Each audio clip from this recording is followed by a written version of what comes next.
Venezuela'da o gecenin sessizliği, kapı menteşelerini havaya uçuran sağır edici patlamayla son buldu. İçeriye atılan flash bombalarının kör edici ışığı altında Maduro neye uğradığını şaşırmış, şok içinde donup kalmıştı. Yıllardır Amerikan tehdidine meydan okuyan lider, dumanların arasından çıkan Delta Force namluları karşısında artık özgür değildi. Bileklerine kelepçeler takıldığında Venezuela'da bir devir saniyeler içinde kapanmıştı.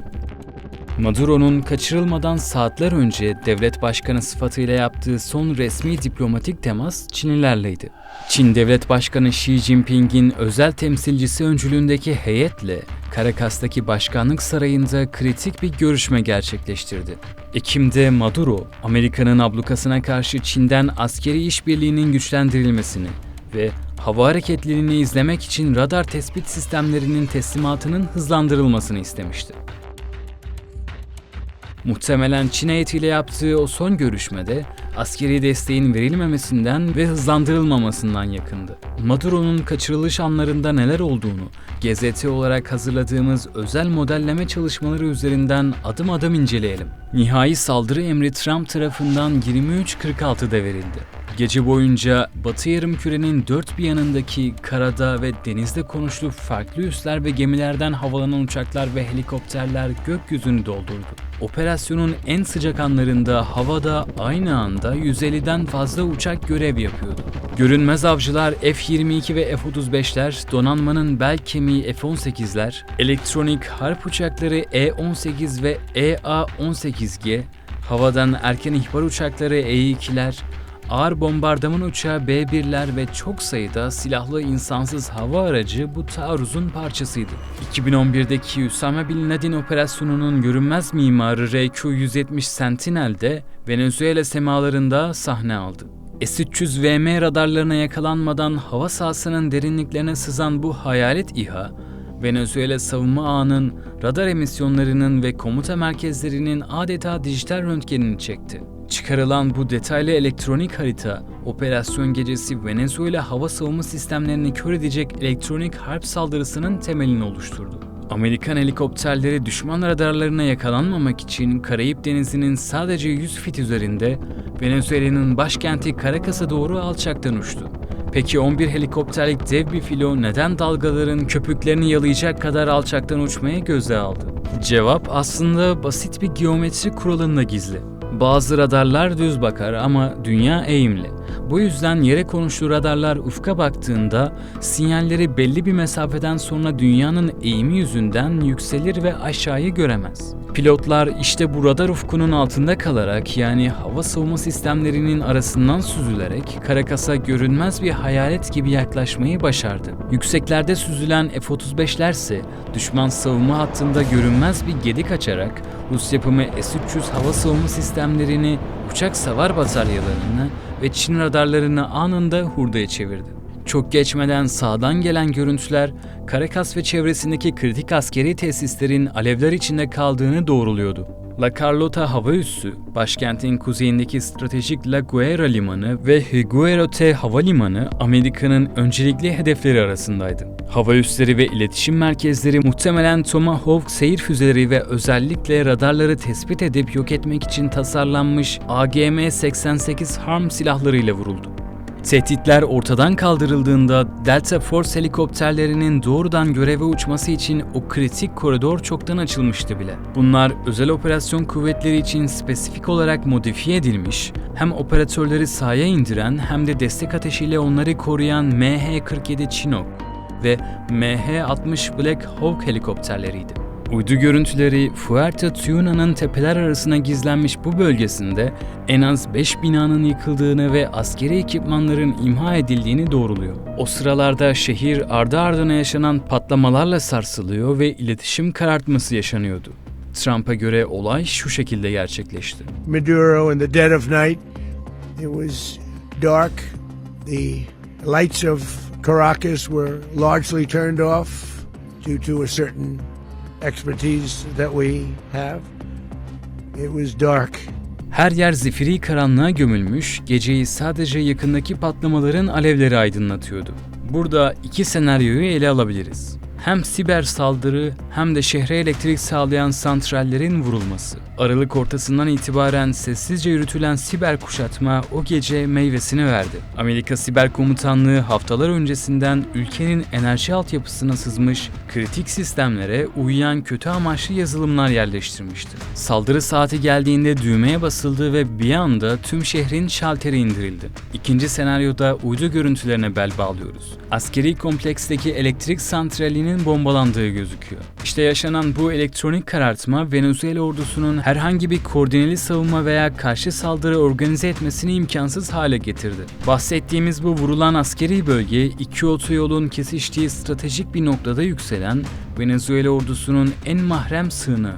Çevresi yaklaşık 3,5 kilometre genişliğinde ve 6,5 kilometre uzunluğunda bir alana yayılıyor.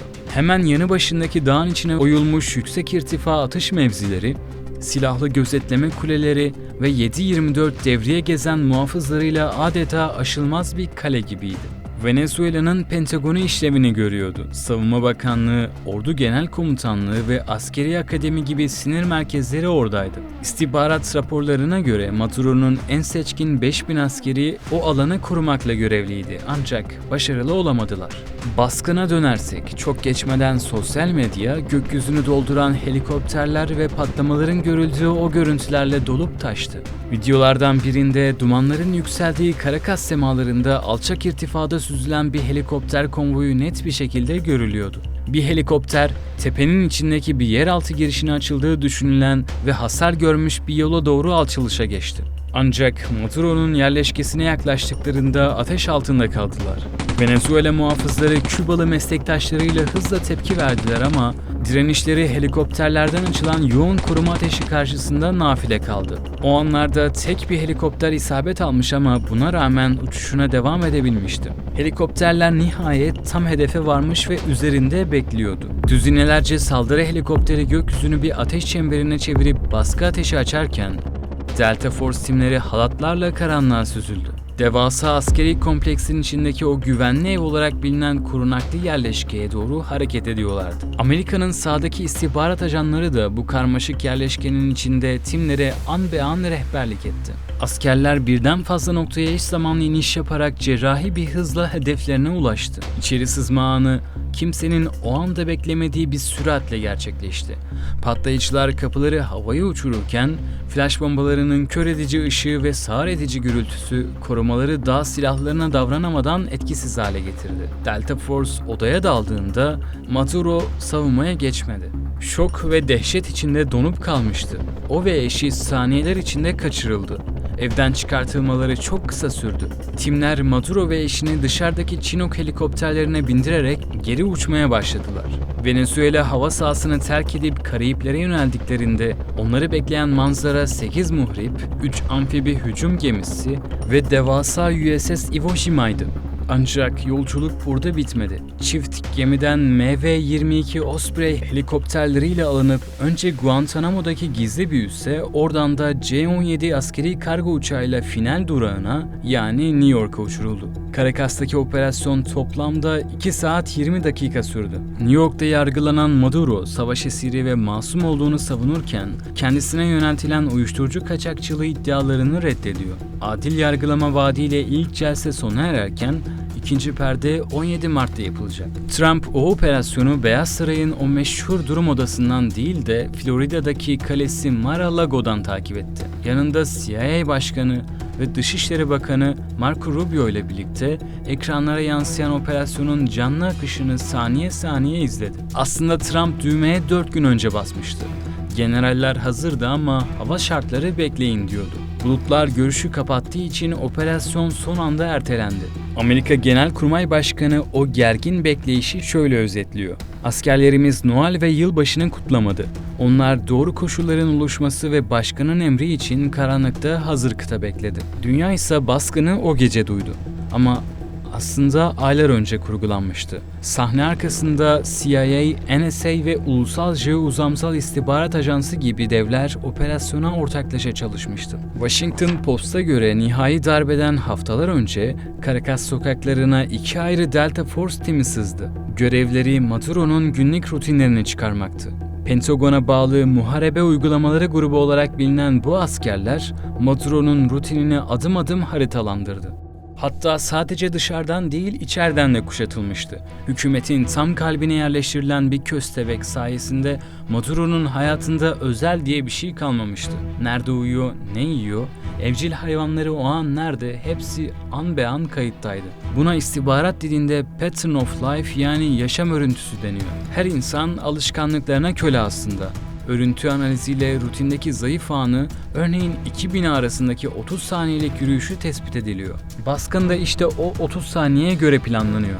Maduro en ince ayrıntılara kadar takip edilirken, kaldığı yer 3 milyonluk başkent Caracas'ın karmaşasından ayıklayıp tek bir noktaya, şehrin hemen güneyindeki Fuerteventura'ya kadar daraltılmıştı. Operasyonel belirsizlikleri ve riskleri en aza indirmek amacıyla sağdan elde edilen istihbarat verileri doğrultusunda hazırlık süreci yürütüldü.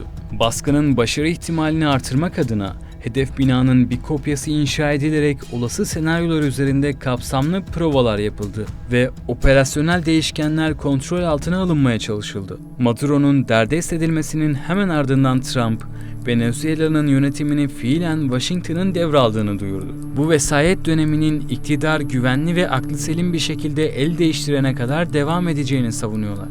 Don't ask me who's in charge because I'll give you an answer and it'll be very controversial. What does that mean? It means we're in charge. Trump'ın oyun planı Venezuela petrolüne uygulanan boğucu bir deniz ablukasına dayanıyor.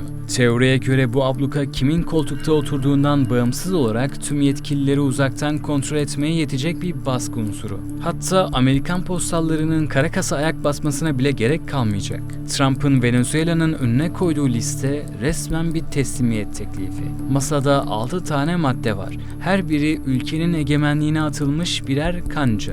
Birinci ve en can alıcı madde herkesin bildiği üzere petrol.